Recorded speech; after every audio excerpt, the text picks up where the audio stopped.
one still has on it the Duramator. So that's this kind of opaque stuff. And it's really tough stuff. You try to stick your finger through it, it's not very easy to do. So it's really, really durable. So that's that outer layer. And you can see I can lift it up. Okay, now you can see. I can lift it up very easily. And the reason for that is that's where the cerebral spinal fluid would be. That would be my subarachnoid space. And actually, right, you see that little thread? Oh, it just moved. It was connected right there. The thing that's jiggling around there. That would have been one of the fibers of the arachnoid, okay? And then where the blood vessels are, those are kind of embedded into the pia mater. So the pia mater is basically the shrink wrap over the brain, okay? Now on this, you can see this really kind of white, very opaque area there. That is going to be a dural sinus, and that's where blood is going to return after it's circulated in the brain to return it to the bloodstream. So that's kind of what's there. And that's also going to be the meninges that insert themselves deep into that separation between the two cerebral hemispheres, okay?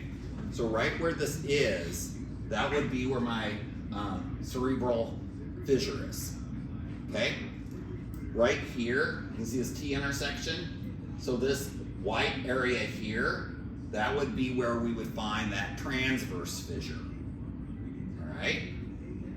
If I flip this over on this underside, right there is going to be the pituitary gland. Now, the stuff that we have sitting in here, so this right here, this bony stuff, if I was to clean that up, you'd see embedded in it would be the olfactory bulbs. So this is in the area where the cribriform plate is. That was just kind of extracted with it. These right here are the basically the back side of where the eyeballs were. And so my optic nerve would be sitting right there. And this one, same thing, optic nerve would be right there.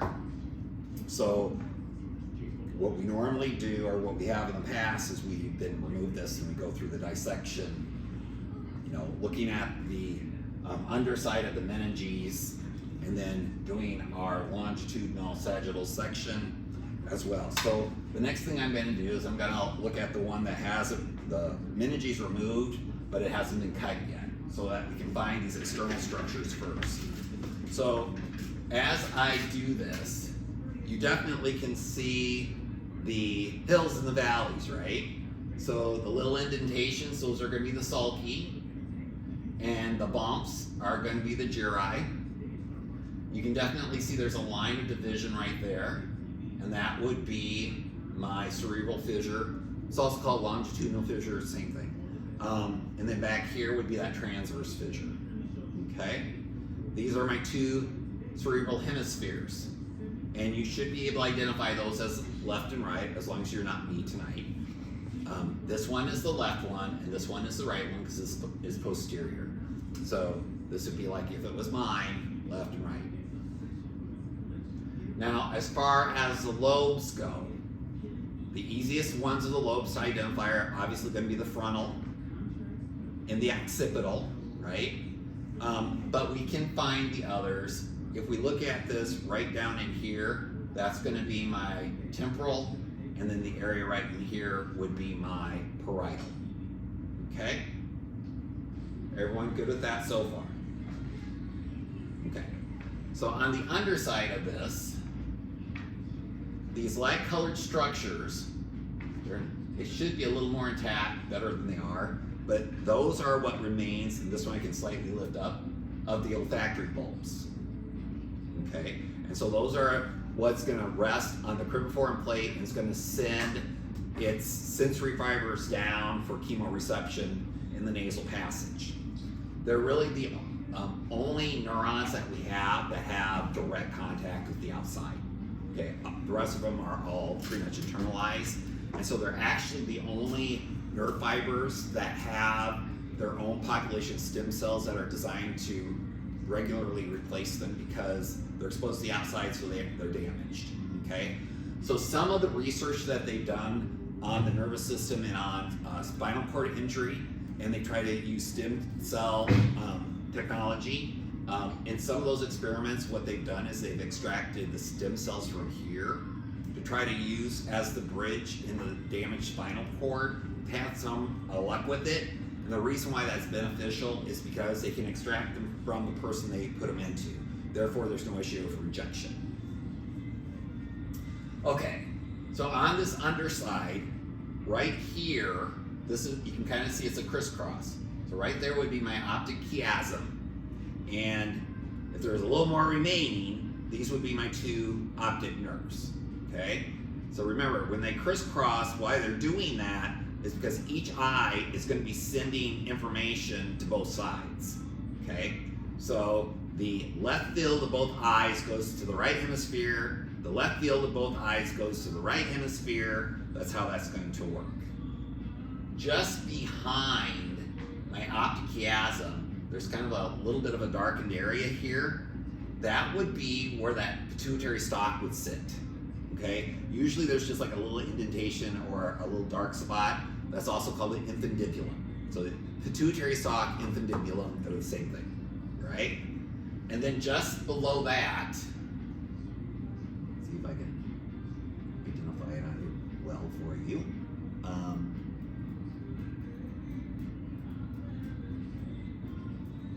The area that I'm kind of putting the probe underneath. You see this little kind of half curved area, or I guess half oval. That's the mammillary bodies. All right, so that's what that is. Next thing I want to identify, I'm going to identify the cerebellum. Remember, it's the little cerebrum is what cerebellum means. And if I look at it, you can see I basically have a left and a right. I have a right and a left hemisphere, and then there's actually this area in the center, and that's the part that's called the vermes. Vermes refers to vermin. It looks like a caterpillar. Caterpillars are considered worms. So vermes, that's what that would be. Okay? So what else can we see externally? Well, we can identify the brainstem, okay? And the brainstem has three parts to it. The main, or I should say the rear part of it, posterior part, is right here, and that would be the medulla oblongata, okay? And then you can kind of see a subtle line right here, and then there's this kind of rounded area here. That would be the pons. This next area here would be the midbrain. And with the midbrain, there are the cerebral peduncles. And those are just referring to these side areas that are kind of rounded right here of the midbrain. So these areas right here. If I pull on this a little more, you'd be able to see a little more. But that's what they are. It's just talking about the tracts, the white matter that runs right in here. As far as the midbrain goes, I think I told you guys this last time, and I told you to look for this. If I take and I bend down my cerebellum, you can see the little guy mooning you, right? Mooning you, and there's like a little painting line and then secondary bulge. That is the bodies of the 14 twins, so the corpora quadrigemina, okay? The upper larger ones are the superior colliculi. The smaller ones down below are the inferior colliculi, and they are involved with audio and visual reflexes. And when I'm talking about that, it means when we have sudden sounds or flashes of light, these are the areas that are going to direct your head towards what that is. So if I heard a bang, it would cause my head to turn towards where that sound was. If I saw a flash, I'd be turning my head and my eyes to it. So that's part of what that area does. Okay, and if I kind of pull down on this a little further, you can see this little pinhead in there, right in the center of the butt cheeks, and that would be the pineal gland, okay? So that's where the melatonin comes from. Okay, So those are all the things we can actually identify from the outside. We now do our sagittal section. And what are we going to look for? Well, for those things we couldn't see before. So when I look at it, one of the things I'm going to be identifying are the areas where my cerebrospinal fluid was on the inside spaces. And so right here, this is one of those spaces, and that is going to be my right ventricle. Okay? And if I had the other half, be my left and right lateral ventricles. Okay? So right lateral ventricle. And that ventricle, its roof, is going to be made up of this white matter here, which is the corpus callosum. So that is the tract that allows for my right and left hemispheres of my cerebrum to communicate and to merge information from both sides into one coherent impression or picture. Okay? If that's severed, then your two sides work independently and it causes difficulties learning because you're not getting the full, panoramic effect. On the underside of this right here, that's the fornix. And the fornix is going to be used, and it's part of dealing with memories. So it is also part of the limbic system. Often when we look at this, we'll find, it's on the other half, you would see that the pineal gland would be sitting right back here. It's not on this half, so we can't really see it. When I'm looking at this, this right here is my medulla oblongata. This area right here, because you can see a little bit of the bulge there, that would be my pons, which means right here would be my midbrain, and just anterior to my midbrain, you can see kind of a little subtle circle here. You see that? That's the thalamus. And above that thalamus is another space. That's the third ventricle. So the third ventricle kind of encircles that area. And that's the thalamus. Here's my optic chiasm right here. So that makes the area that sits between those two my hypothalamus. Okay? And right here would be where my pituitary stalk would be. Right back here, those are the right halves of the corpora quadrigemina. So this is the upper bulge, so that'd be the superior, this would be the inferior.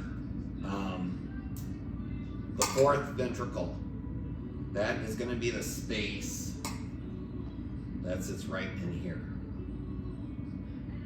So all the fluid is going to travel around here, and all of those ventricles, now this one's pretty much cleaned up. I'm not seeing a good example, dang it.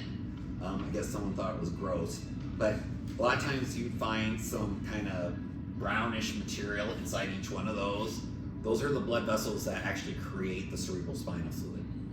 All right, so that's really what all four of those areas are. They're the areas, they're the source of cerebrospinal fluid. And then from there, it exits and circulates around the central nervous system on the outside and on the inside. So right down here, I don't know if you can see it, it's very subtle, but right here, there's a little line, kind of a shadow. That's that central canal of the spinal cord. So this is right where the spinal cord begins. My cerebellum. The thing that we can see here, so we need to remember that our brain has things kind of reversed of the spinal cord from the perspective of gray and white matter. Spinal cord, white matter is on the outside, right? Gray matter is on the inside, the butterfly. Here's the other way around. Gray matter is on the outside, the white matter is on the inside. And that's because those pathways are the conduits of communication. This is the area that is going to be the region of processing. So they function as a collective. So we don't need long extensions from one to the other, so there's no need for myelination. And so that's why this is great. I don't need myelination, that would be a waste, because I'd have to maintain those cells, so I'm without it there. These are neurons that have large axons, and so they have to be maintained with that insulation. Okay?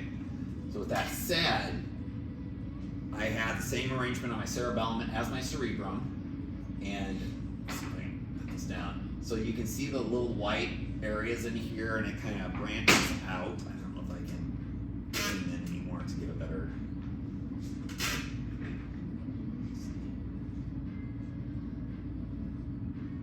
Okay, so when you look at this, the white matter is all in here, but then you see these little branches, and the branches have like these little hair-like, they're kind of feathered at the edges.